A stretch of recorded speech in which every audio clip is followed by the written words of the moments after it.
ছোট ভাই কি জন্য আসছো এই জায়গায়? কি দেখতে আসছো?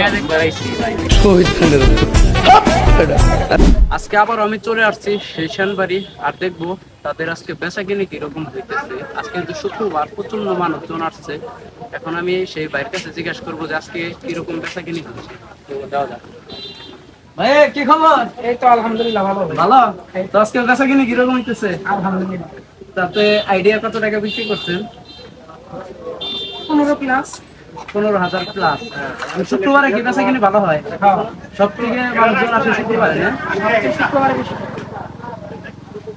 তো ভাই বলতেছে যে সব থেকে শুক্রবারে এই শানবাড়ি মানুষ বেশি আসে।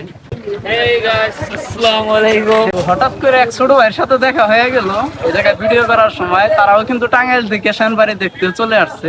তো দেখি ছোট ভাই কি বলে। তো কিছু বলবা? ছোট ভাই কি জন্য আসছো এই জায়গায়? কি দেখতে আসছো? হ্যাঁ? ছোট ভাই বললো মেয়া দেখতে আইছে। তো কি বলবো? এই ছোট ভাই আসছে মূলত ঘুরতে, আর এই ছোট ভাই আসছে মাইয়া দেখতে। অবশেষে আমি এই জায়গা থেকে এখন বের হয়ে পড়তেছি। এখন আমি এই দিক দিয়ে যাব এলেঙ্গা। আর ছোট ভাইয়ের সাথে অনেকদিন পর দেখা হইলো, তাই একটু ছোট ভাইয়ের সাথে জাইরেমি করলাম।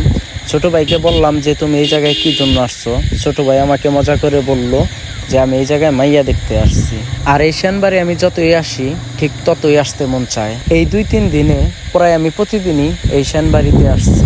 যেই তো নতুন পানি আসছে তার জন্য অনেক মানুষই এই শানবাড়ি ঘুরতে আসে। এই শানবাড়ি নিয়ে অনেকগুলাই ভিডিও আমার ফেসবুক পেজে আপলোড করা আছে, আপনারা হয়তো বা দেখেছেন। আর আজকে পবিত্র জুম্বার দিন, তাই নামাজ শেষে ভাবলাম একটু শানবাড়ি দিয়ে ঘুরে আসি।